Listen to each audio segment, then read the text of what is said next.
picture of the real Pocket 2 Island? The coordinates of Camp Wawanakwa? Are those things even real? Today I'm gonna show you total drama locations in real life. Number 1. Pocket 2 Island. Finding Pocket 2 Island was a hard task considering that I had to search for a little island around the globe.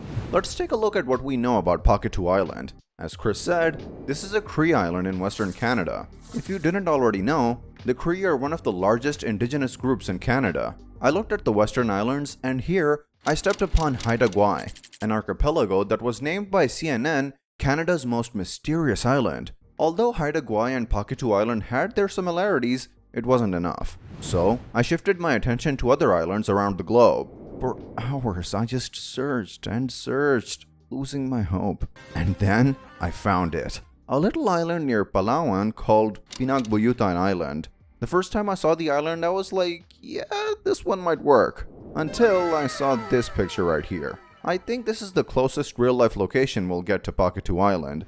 Number 2. Playa Des Losers. First, I checked out what we knew about this resort. Well, it's on the island. Chris turned it into his mansion in Season 5 and that's it. Well, there are thousands of resorts around the world, so how can I find out which one of them is the inspiration for this one? But then, it hit me. Total Drama Island was inspired by Survivor, right? So isn't there a chance that the creators might have also borrowed the idea for Playa Des Losers from it? Turns out, I was right. Playa Des Losers was inspired by Ponderosa Island from Survivor, which is the high-quality resort to which the contestants from Survivor are sent after their elimination. Basically the same story as in TDI 2007, except for the fact that Ponderosa Island is actually far from the camp, while Playa Des Losers is most likely located on the same island. In one rough draft of Playa Des Losers, we can see Wawanakwa Island's iconic cliff in the background. But don't worry, we'll get to where Camp Wawanakwa is located soon.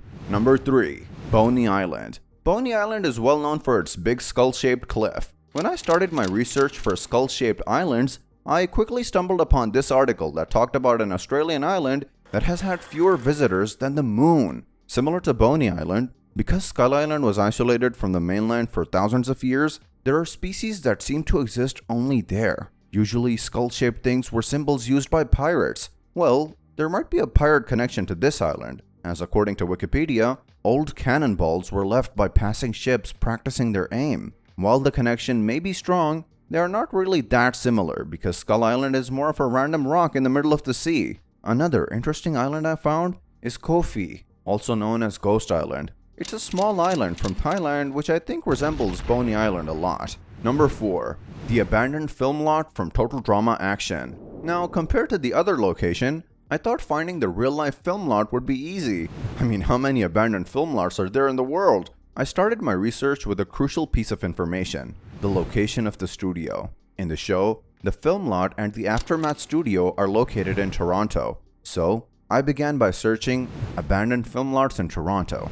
After that, I found this Reddit post about an abandoned movie set, but it was way too run down. It wasn't the thing I was looking for. Instead, I found 3 studios that resembled the movie lot. Pinewood Studio was the first one I found. It kinda resembled the film lot from Total Drama Action, especially with a little security cabin. After that, I paid more attention to the letters from the gate. Although I couldn't completely identify the missing letters, I figured out that the second word was films, and the first word was something like Lilo? So I searched for studios that have the word films in their names, and also have a word that starts with the letter L. That's how I stumbled upon Lionsgate Film Studio.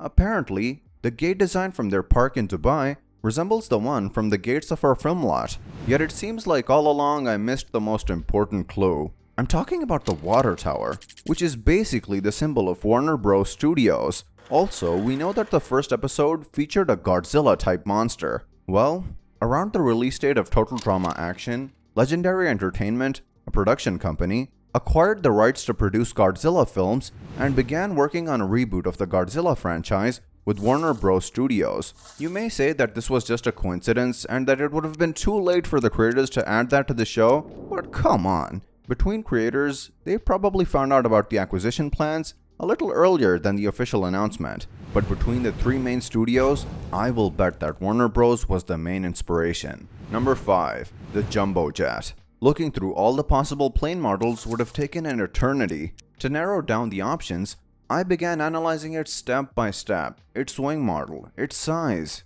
That's it, the size. The jumbo jet contains 2 confessionals, a first class area, an economy class area, a cafeteria, a cargo hold, and 1 compartment specifically reserved for Chris. So it's a huge plane. With this in mind, I searched for the biggest airplanes in the world. Then I found this model, an Antonov An-225 Mriya, a Ukrainian-built cargo aircraft, which was meant to transport a Soviet space shuttle named Buran. It only needs some different paint and some rust and bam! You have the jumbo jet. Apparently there's only 1 model like this in the entire world. So there's no wonder why Chris suffered so much when Sierra blew it in Total Drama World Tour. Talking about World Tour, I think there's no point in talking about the real-life counterparts of the locations shown through the episode, because that would be both boring and time-consuming. Instead, I found this map that shows you the exact locations in which the contestants were during each episode. Apparently, most of the episodes happened in the USA and Canada. Number 6. The Dramarama Daycare. The first thing I've noticed is the big bear. So I started looking for kindergarten buildings with a giant bear, or at least a normal-sized bear in their design. I didn't find anything useful, so I continued to look for other daycare buildings. Although the location of the daycare was never confirmed in the show, it has the same background scenery as New York City in Redonkulous Race. So I shifted my attention to kindergartens in New York. Yet, most of these kindergartens look way too classy for Total Drama. This one even looks like a mini high school. After a while, I was thinking of giving up. After all, I don't even like Dramarama, so why am I searching for its real-life counterpart? But before quitting, I decided to give this search one more chance. This time, I looked through kindergartens located around the world. Turns out I've made the right decision, since here I've found this. Although some elements are missing from this one design compared to the Dramarama model, they have very similar architecture, and this is the closest thing I found. Number 7.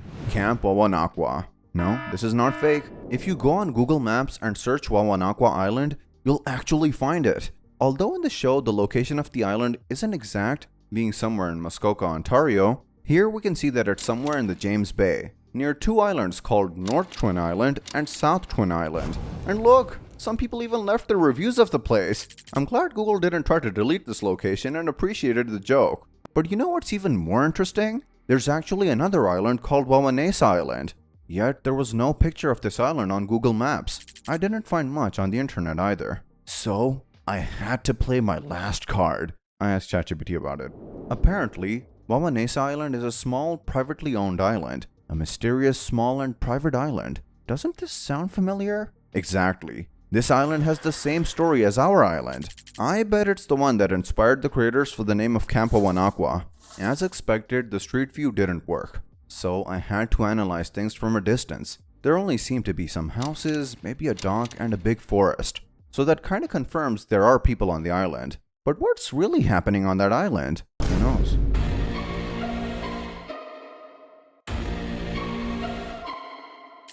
Before ending the video, I have some good news for you all. Thanks to your support, we just reached 20k subscribers. So to show my appreciation, I've decided to organize an editing contest. To compete in this contest, you'll have to make a Total Drama edit, and then send it to totaldrama.ro@gmail.com. Then, with all of these edits, I'll make a special video, in which I'll show you the best edits and announce the winner. The prize is an enormous sum of $100. By the way, besides Total Drama characters, feel free to use Disventure Camp characters as well. Good luck to all of you, and there it is. What was your favorite location? Make sure to tell me in the comments. Take care, and see you next time with a brand new video.